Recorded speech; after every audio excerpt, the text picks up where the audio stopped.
Hello. Small groups is a powerful tool for an artist to use to advance in both his personal work or her personal work or one's career. So creating a small group of like-minded artists, and that's important that they are like-minded artists, can be a powerful injection of energy and inspiration in an art career.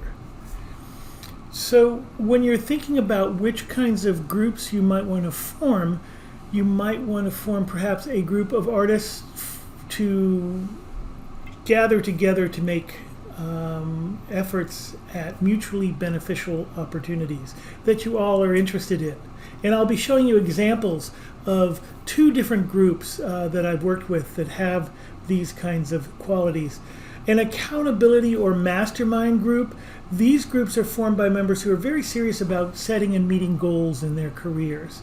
So those are two kinds of groups. And I would contrast these small groups with the larger groups that tend to be formed by students and art students who leave college and then tend to join the local artist association or art league in their town. And that can be an enjoyable activity, but oftentimes it's confused with a career developing move. Because in most cases, not in every case, these art leagues or art associations gather and oftentimes primarily just show their work every month to each other with minimal growth involved. There could be more workshops. There's a really good organization near us called Arts Benicia that works at a really high contemporary art level. They are very well informed, and they do a lot of things to help their artist members advance in their careers. But they're still very, very large. And with a small group, it's much more maneuverable and capable of focusing, if artists that are in it are chosen carefully, really focusing on common goals held within the 4 or 5 artists that make up the group. This is a piece called The Field by Anthony Gormley, the British artist, and here you can see it being made. And here's a detail. And this is all to say, talk about the concept of Gestalt. Gestalt is a principle which says the whole is greater than the sum of its parts. So everything is made up of members, activities, pieces, parts, but when you put it all together, something happens. It becomes something that is more than just the parts account for. It creates a whole of quite much more power.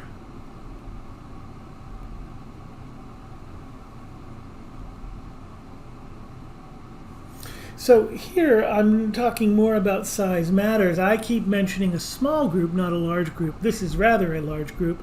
And what research shows is that small group dynamics only really function if groups have complex processes that they're trying to achieve or ambitious goals. They need to keep their numbers down to 9 or below. And the final thing I want to say before I get into giving you some examples of these kinds of groups is there's the Emma Goldman rule of groups. Emma Goldman was an activist in the early 1900s, and she said, if I can't dance, I do not want to be part of your revolution. So make sure your group enjoys working together. Make sure your group understands that fun is very much part of the journey. So now what I want to do is show you 2 examples of groups I have worked with. One in Estonia, that's Azer Karamika, here that you see, and one in Denmark. And I will talk to you about both of these and show you some of the things they've been able to accomplish. So Azer Karamika was founded in 1993, and it was founded by 5 ceramic artists after they finished their graduate studies, and they were looking around to think about what they wanted to do. They wanted to stay dedicated to their art, and so they formed a group, and this is one of the first things that they did. They purchased a storefront studio gallery that they could share together. And here's two of the artists in their gallery section of their store. And you can see here, they were really good. They are still really quite good at making sure they have fun and they work well together. And depending on life concerns, some artists might drift out of the group, some artists might drift in, but the five of them are really the core, and they work on projects together. So Lauri is one of the artists. Kilusk. I may have some trouble with the Estonian pronunciations. And Urmas, who's one of the artists that you'll meet in this group, was really good at doing the layouts with a very free and kind of anime kind of style, or childish style that was really quite delightful, very spontaneous. And this is their plan for their first gallery studio in that storefront. And they did have many exhibitions of their work and of guest artists' work. And here they are, part of that fun concept. They produced t-shirts for themselves. And this is something else that they began to do. They formed a International Olympics of Ceramics, and it primarily engaged artists from the Balkan countries, so Latvia, Lithuania, and Estonia, but other artists got involved. And so it became a bigger and bigger event. It's now, I think, in its 15th or 16th year, though I don't think it's going this year.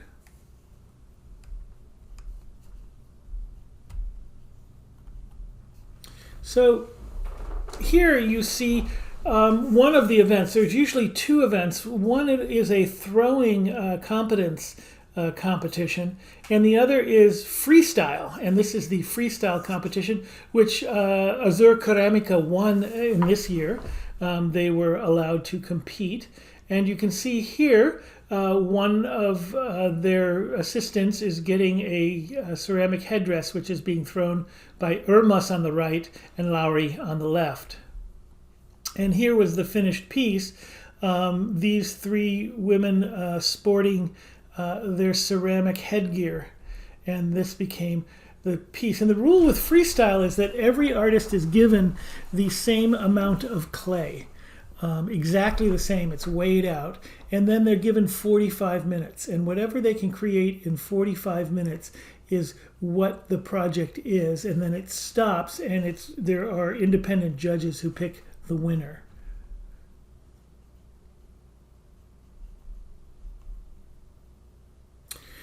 I was there in 2011, I think, and maybe 2013, and I participated in the 12th Open International Ceramics Throwing Championships, the Olympics of Ceramics.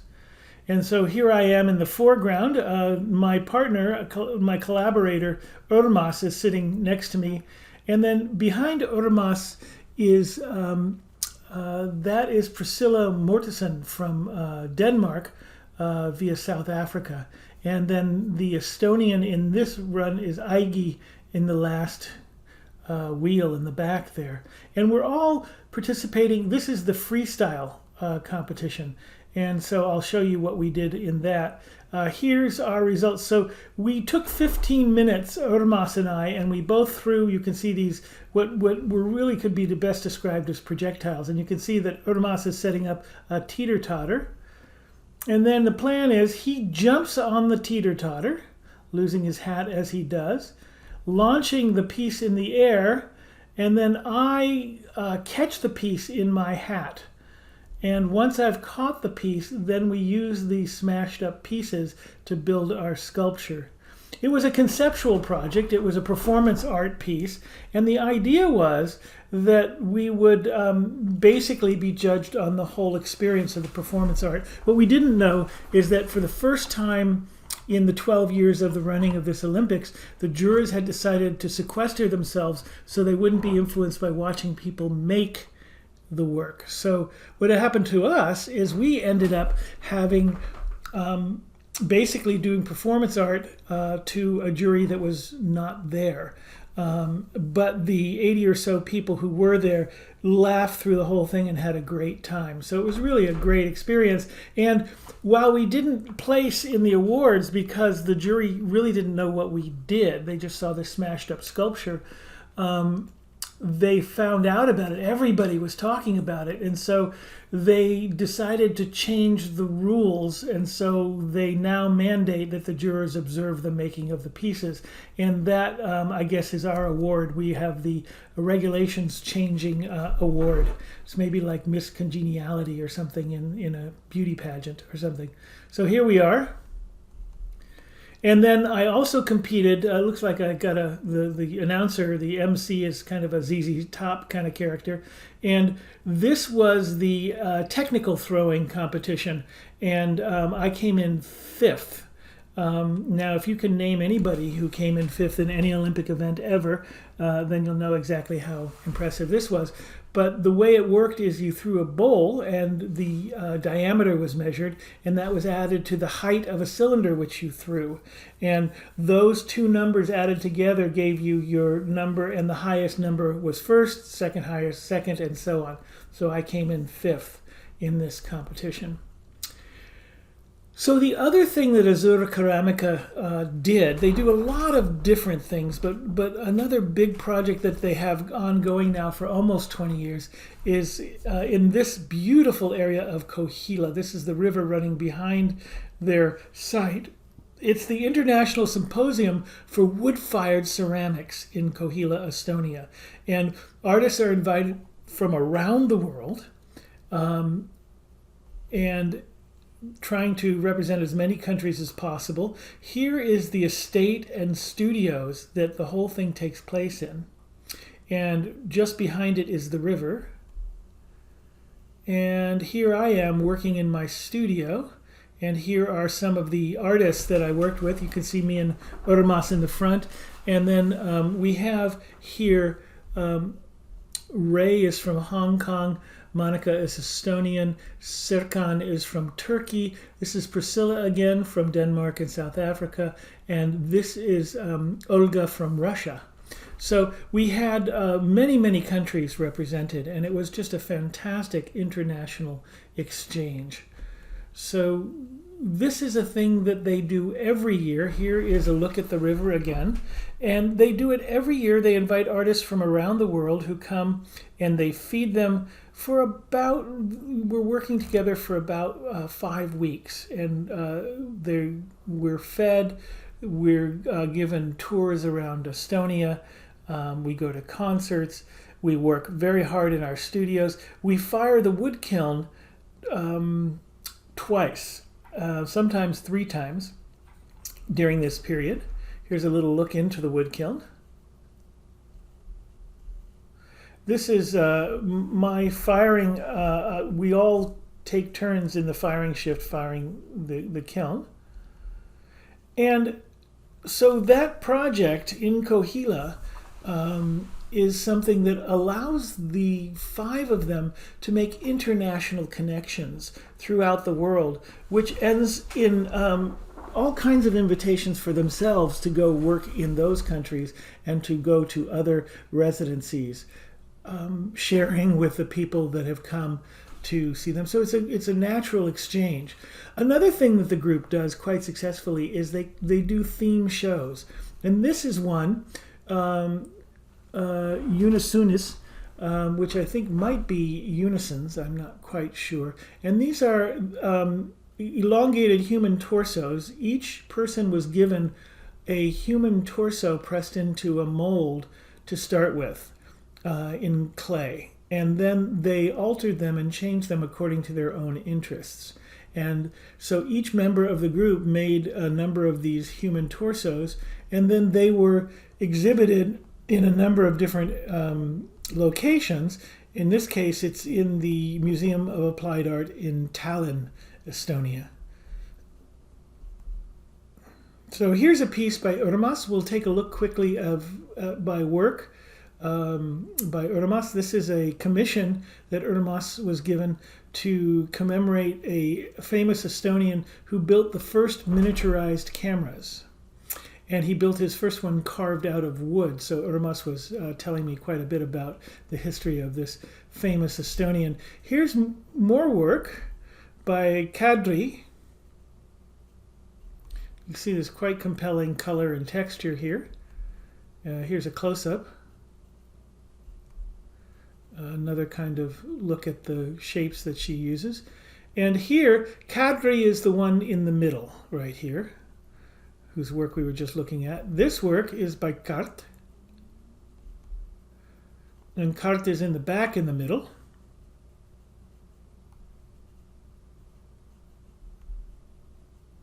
Kuli, along with Aigi, were the two that pretty much orchestrated the International Symposium in Woodfired Ceramics while I was there, and had been doing it for a number of years. They've now passed that on. But Kuli has a day job in which she is a tour guide for the country of Estonia and takes people all over. So we really benefited from that. She planned many excursions for us, so we really got a sense of the country. She's a wonderful woman, and I've seen her many times since. We've had an ongoing friendship. Another idea they had was to do exhibitions in valises that they could easily take all over the world. And in this case, it's in Riga. And they also took this exhibition to Paris. They offer workshops in their studio, which moved to a tower in Tallinn. And I'll show you just what I mean by that in a moment. This is some of Aigi's work, Aigi Orav.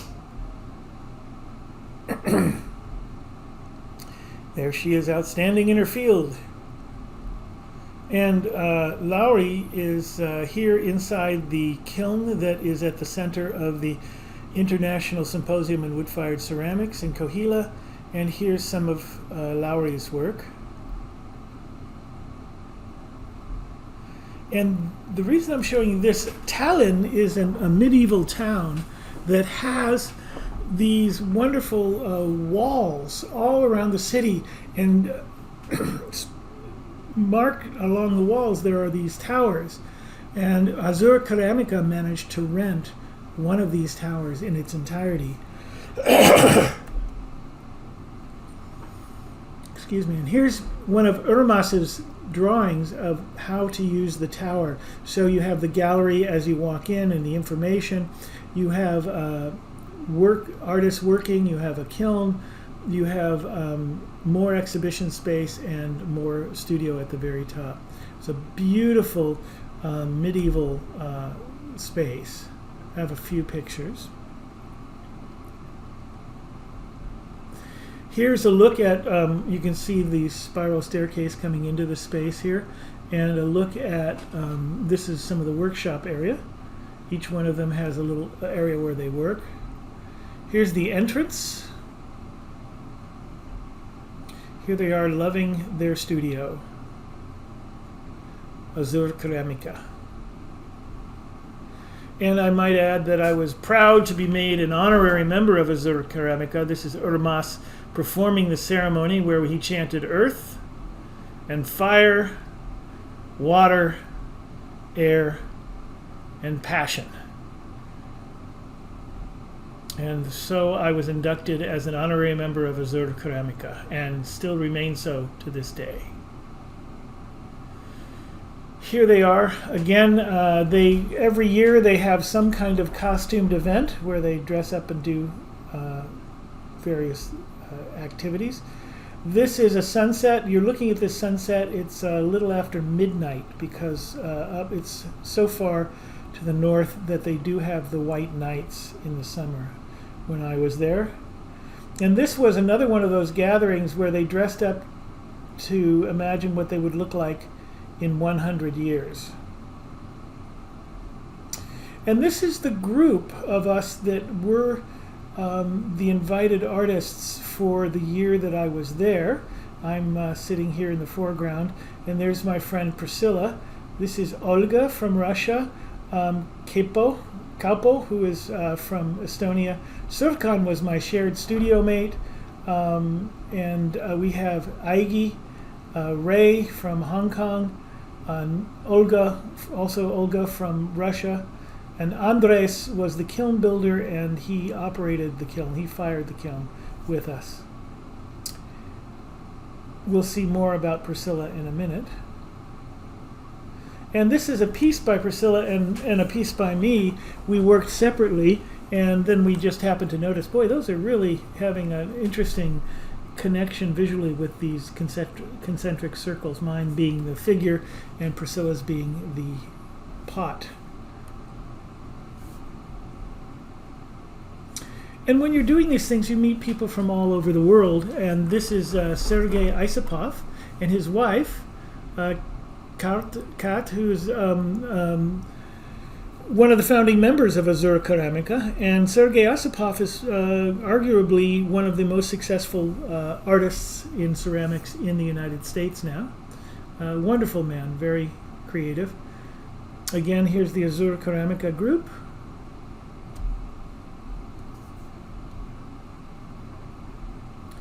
And here's one more picture of different members gathered around one of the pieces I made in my time there, my 5 weeks there. And I'll show you, here's a close-up of that piece.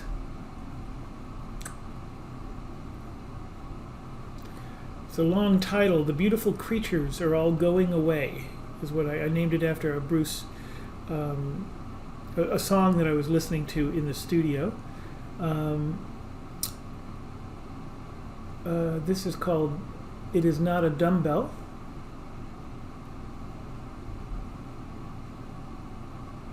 And this is called Listening to Roosters. No, I'm sorry, it's called The Sound of Roosters is what it was called. And these are some of the pieces. I made quite a few, but these are some of the pieces I made while I was there. And I believe one of either The Sound of Roosters or This Is Not a Dumbbell ended up as a part of the United States Embassy collection in Estonia. Now, another place we're going to go now is, now we're jumping all the way over to Denmark to look at another group of 5 women potters who came together and they wanted to do something to bring the world to Denmark. They felt isolated as ceramic artists, that they weren't really connecting with the exciting world that was going on in ceramics. So the first thing they did is organized a big ongoing workshop with several artists. I don't know all the ones that came, but I think Tom Coleman came, a famous ceramic artist. Fred Olsen, a fantastic ceramic artist and kiln builder. And many others, and they came and they produced, I think Don Reitz might have been there, and so these are all very renowned artists in America, and they came and they worked for months producing lots of work and firing it, and the women convinced them to leave all their work in Denmark with the idea that then they could go to the government and propose a museum for contemporary ceramics, because they had this magnificent collection now of really world-renowned ceramic artists, and wouldn't it be nice to use that as an anchoring point to start a museum? And they did, and here it is. This is the Grimmerhus International Ceramic Museum in Denmark. And the interesting thing about this idea is that that what you might notice in that story is that they could go and make an application to their government and get lots of support for the arts. Our government does that to some extent, but I think in both Estonia and in Denmark it is a much more supportive environment for artists. So with the same idea, this is what brought me to Denmark. This is a rather wonderful and unique kiln built by Fred Olsen at the International Ceramic Research Center in Guiller, Denmark. It's in the town of Skælskør.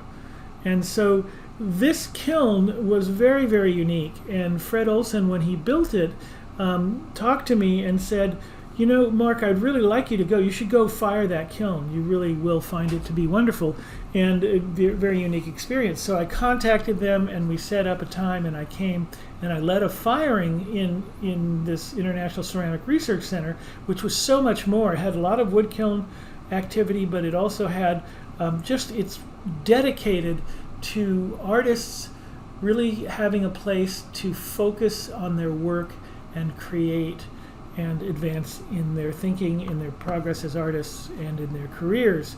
And so that's its dedication. I fired this kiln. I was amazed at how beautifully and easily it fired, and ended up writing an article for a magazine called Ceramics Technical all about this experience. Here's some pictures of the center. The center's on the left, and it was a combination orchard and jam production farm. It made preserves. And down below is not an uncommon site. That's the town of Skelskor, which is where the International Ceramic Center is located. And you can see it's on a harbor. And the way we would operate is that there were a number of artists there at any given time. Often I'd be there and there'd be 8 or 10 artists. And so 2 artists would pair up and cook dinner for everybody one night a week. And so what I would do is I would get on the center's bicycle and ride down to the town and go to this little shed on the dock that sold fresh fish from the day's catch, and I would prepare dinner with that. So let's just take a minute. I'm going to read this to you about what Guiller is all about. It's Northern Europe's largest ceramic studio and studio collection. It's international. It's university and exhibition collaborations from around the world. It is primarily an artist in residence. It does have that opportunity. Guiller is one of the 8 ceramic centers in the world where international artists apply for a residency. The Artist in Residency program gives artists an opportunity to work without distractions in a professional environment. We exchange knowledge and experience within the ceramic field and start inspirational collaborations with the other artists, and in an international environment with professional support and dialogue from staff at Guiller. All year round, Guiller offers different symposia, seminars, and workshops, and other exciting activities. Communal wood firing, plaster workshops, 3D printing workshops, and multiple exhibitions are just a few of the activities that Guiller is offering. And the other thing, just to give you an idea of how they think and what they've accomplished, they have a program every year called Network.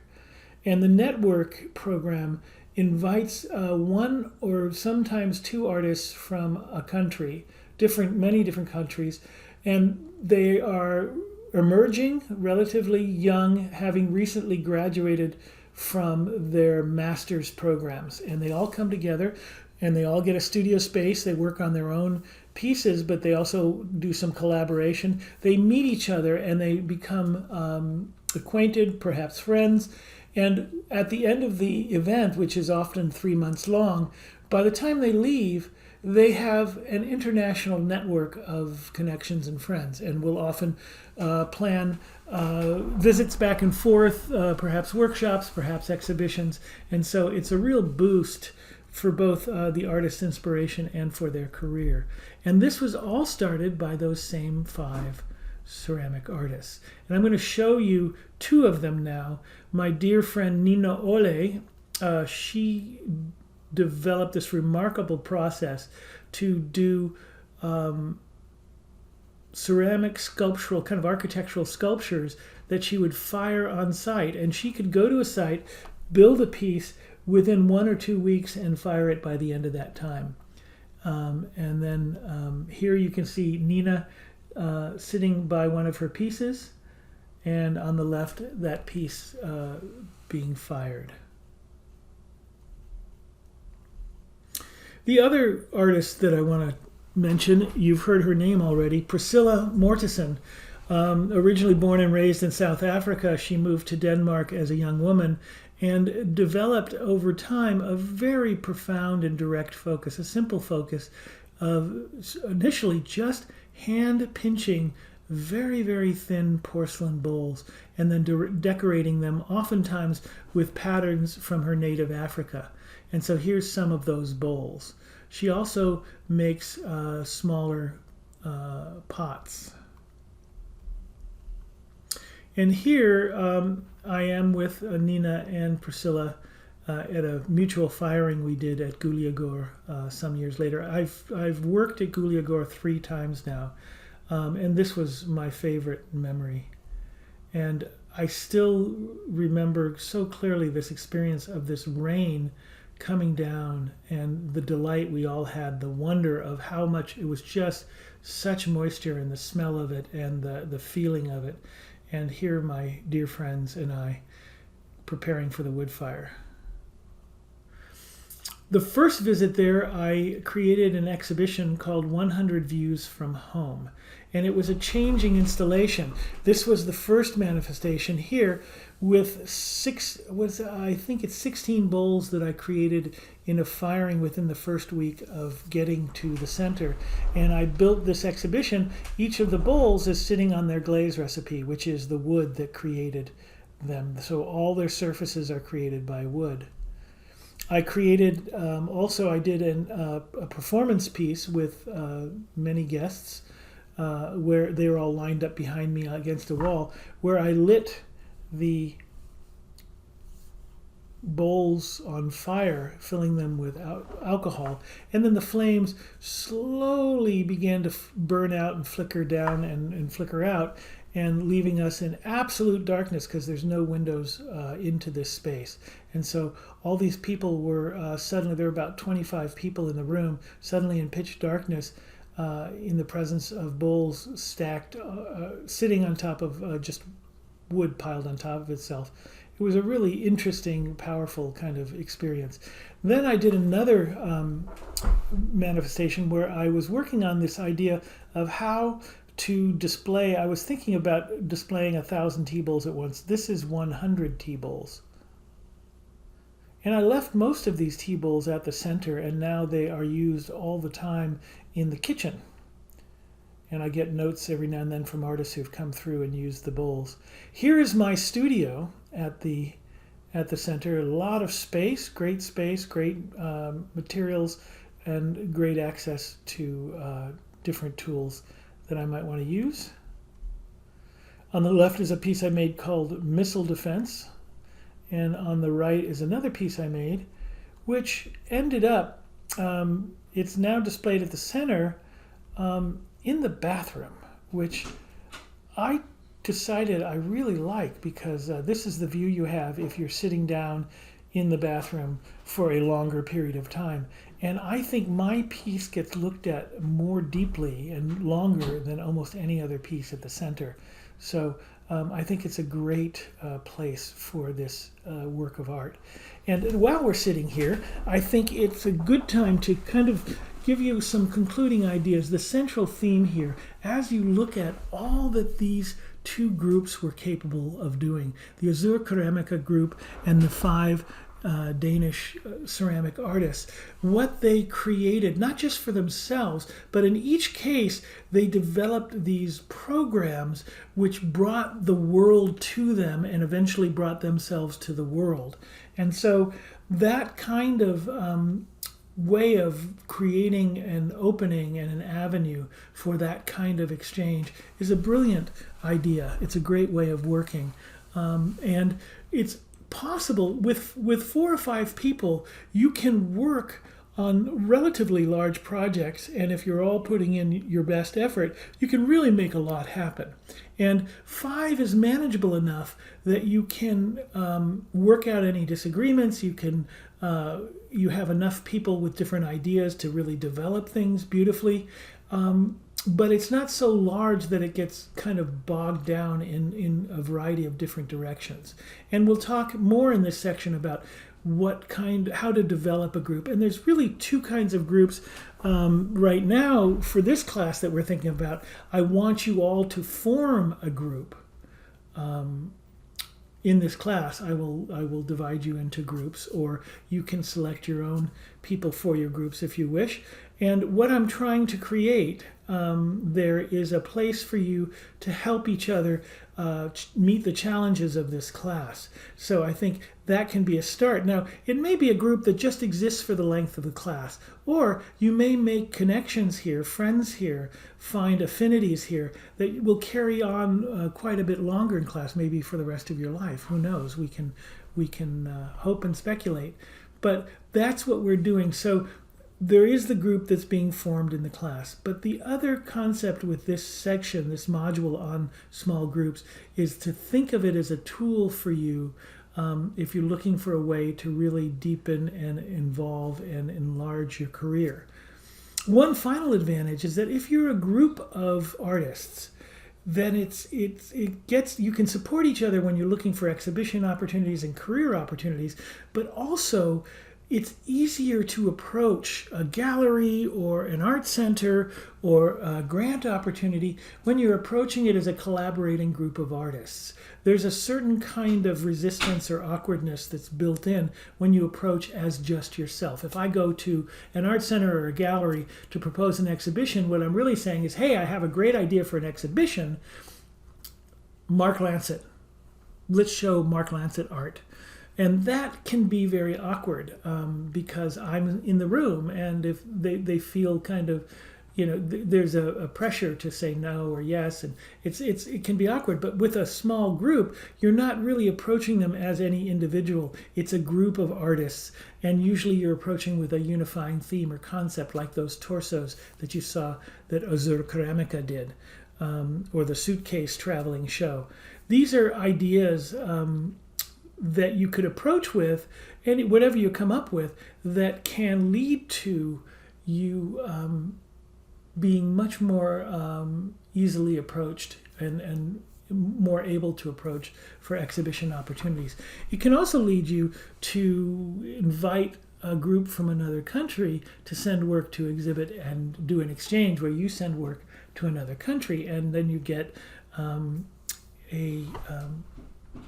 developing your resume with exhibitions from around the world. Anyway, those are some ideas about the power of a group in your career, and that